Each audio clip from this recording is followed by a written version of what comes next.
नमस्कार, मी डॉक्टर शिवारी वाघ, संचालक aspire education institute, Chhatrapati Sambhajinagar.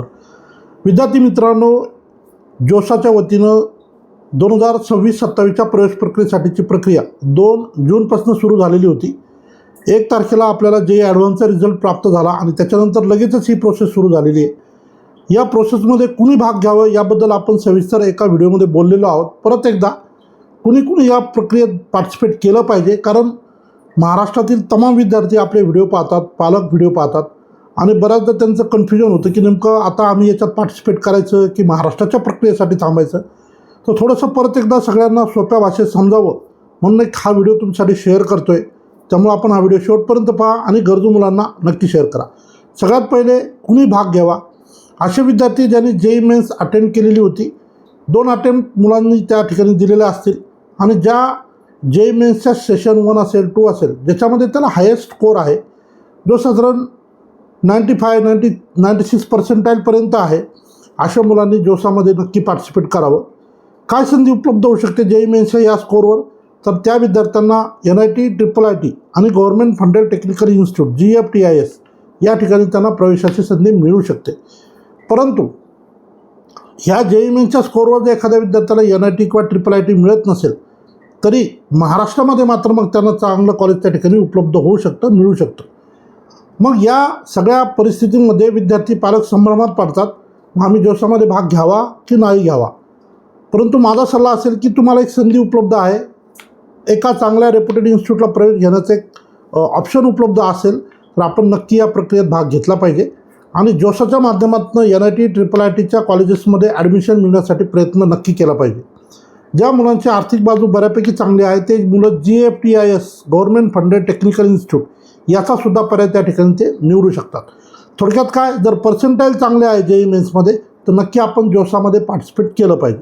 आता जे मुलं ऑलरेडी ॲडव्हान्स परीक्षेमध्ये चांगल्या रँकने उत्तीर्ण झालेले आहेत, जे IITसाठी पात्र झालेले आहेत, त्यांना ऑब्वियसली IITमध्ये प्रवेश मिळू शकेल जर रँक त्यांचा चांगला असेल तर. असे मुलं IITसाठी त्या ठिकाणी जे तर ॲप्लिकेशन प्रोसेसमध्ये जाऊ शकतात. आता काल एक व्हिडिओ आपण पोस्ट केला आणि बॅक टू बॅक आज परत एक व्हिडिओ का करतो आहे, तर ही प्रक्रिया अगदी मर्यादित कालावधीसाठी आहे. बऱ्याच मुलं जे तर ज्यांना असं वाटतं की ही प्रक्रिया आता भरपूर दिवस चालेल, मग आपण अर्ज करूया नंतर, असं चालत नाही.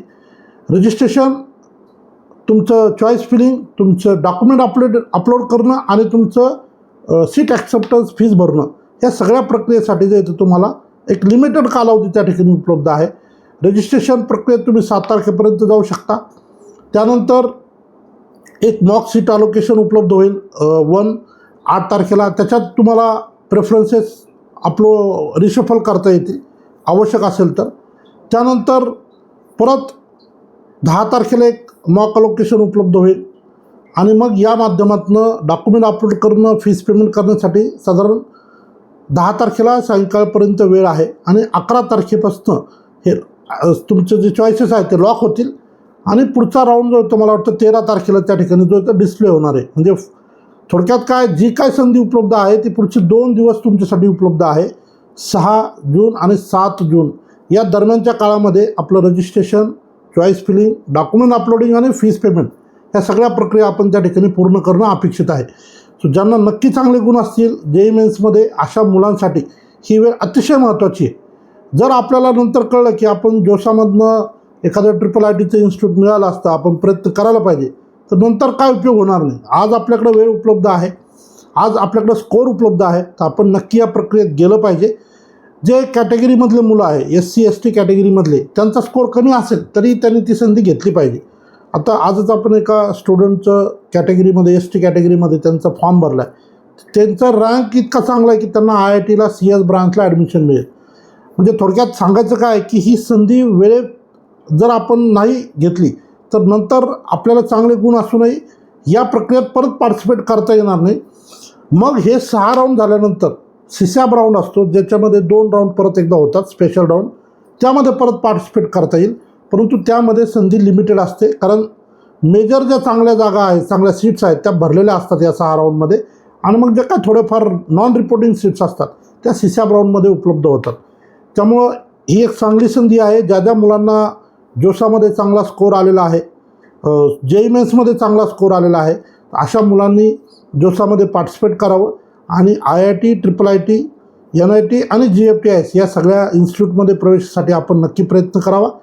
लिमिटेड पिरियड आपल्याकडे उपलब्ध आहे. ऑफिशियल पोर्टलवर हे रजिस्ट्रेशन प्रक्रिया करून आपल्याला या सगळ्या बाबी जे करता येतात. ज्या विद्यार्थ्यांना असं वाटतं की या प्रक्रियेसाठी ॲस्पायर एज्युकेशन इन्स्टिट्यूटची मदत घ्यायची तर आपण नक्की आमची संपर्क करा. Registration, choice filling, document uploading आणि फीस पेमेंट या सगळ्या प्रक्रियेसह इथून पुढचे जे काही 6 राऊंड होतील आणि त्यानंतरचं जे काही CSAB राऊंड होईल 2 राऊंड, या सगळ्या प्रक्रियेसंदर्भात परिपूर्ण मार्गदर्शन आमच्या वतीने केलं जाईल.